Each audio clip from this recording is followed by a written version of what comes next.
Every school across the Midwest has the same story. They just don't talk about it. It's always one student. Quiet, polite, always there. But no one remembers when they arrived. They don't appear on enrollment lists. They don't have a locker. No schedule. No last name. But you'll find them in yearbooks going back decades. Always in the second row. Always staring into the camera. Some say the student arrived in 1973. Others think it goes further back, but no photos before then remain. The old records?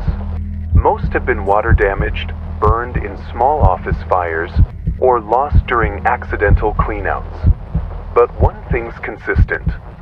Every time someone tries to investigate the student, something strange happens.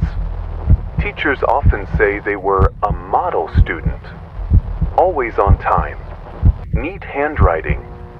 The kind who never talks unless spoken to. But when you ask what their name was, the teacher always pauses. Then says, "It's on the tip of my tongue." But it never is. One history teacher in Missouri tried to draw a seating chart from memory. Everyone's names came easily, except one. They marked that seat with a small question mark. Later that week, the teacher fell during class and broke 2 fingers. They said they tripped over something cold. But the floor was clear. In 1985, a substitute teacher in a Kansas high school called on the student to read aloud. The student opened their mouth and something came out. Not English, not Spanish, not any known language. Just low, gliding tones like old radio static, woven with something almost like words. The substitute never returned. Her car was found in a parking lot 20 miles away with the doors locked and the engine off. Inside, her belongings were folded into a perfect square and placed on the passenger seat. She was found 4 days later, sealed inside a supply closet at the school, knees drawn to her chest. Her eyes were open, but she wasn't alive. Since then, all new staff are given one simple instruction. If you see a student you don't recognize, don't ask questions. Just act normal. They never cause trouble, but they don't like to be noticed. In 1993, at Lincoln High, a boy named Dylan switched seats with the student on a dare. He laughed and told his friends, "Let's see what happens." What happened was silence. Dylan froze mid-laugh. He didn't blink. He didn't move. His classmates thought he was joking until he collapsed, foam on his lips. At the hospital, he just kept whispering, "They're still learning, they're still learning." Over and over. His fingers wouldn't stop tapping, as if writing something in a language no one could read.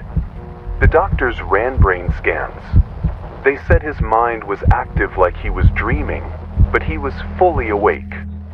His parents tried to talk to him, but Dylan didn't recognize them. Instead, he asked where his real teacher was, the one with the quiet hands. In that same year, the janitor who tried to remove the desk assigned to the unnamed student was found standing inside a hallway closet, eyes open, mouth shut, completely still. When they pulled him out, he smiled and said, "I didn't move it. It's not meant to be moved." Photos of the classroom later showed something impossible. In every image, the student's desk was exactly where it always was. Second row. Center. But in real life, there was nothing there.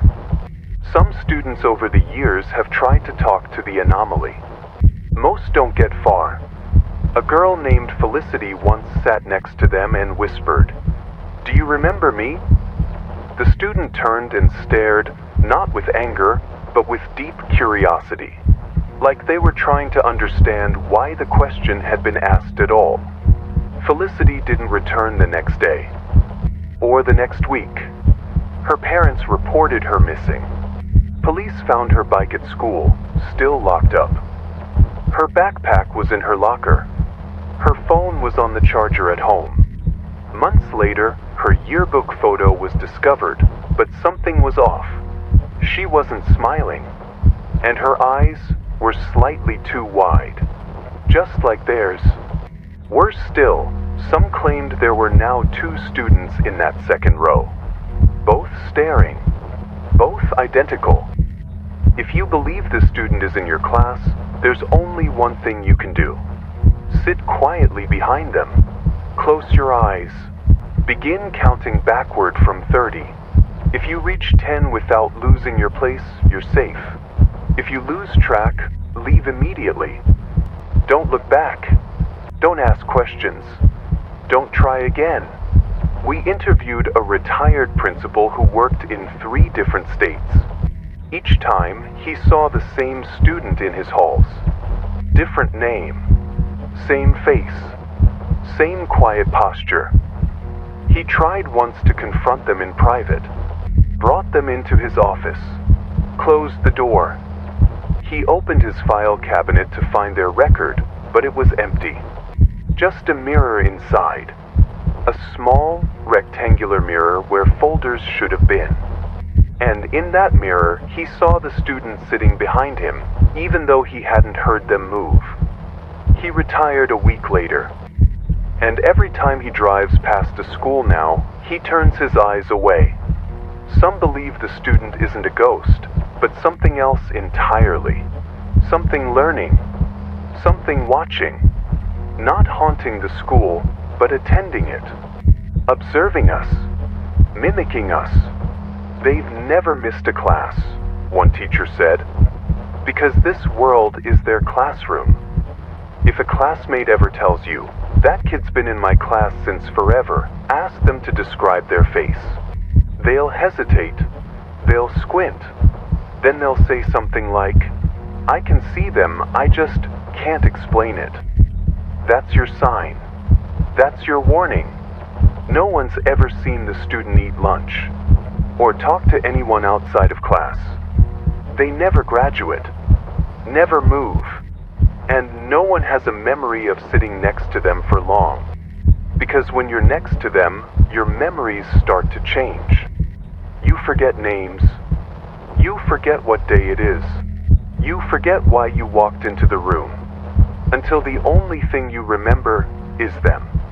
Midwest Anomaly Division, Level 3 broadcast. Signing off. Do not speak to the student. Do not touch their desk. And for your own sake, do not ask their name.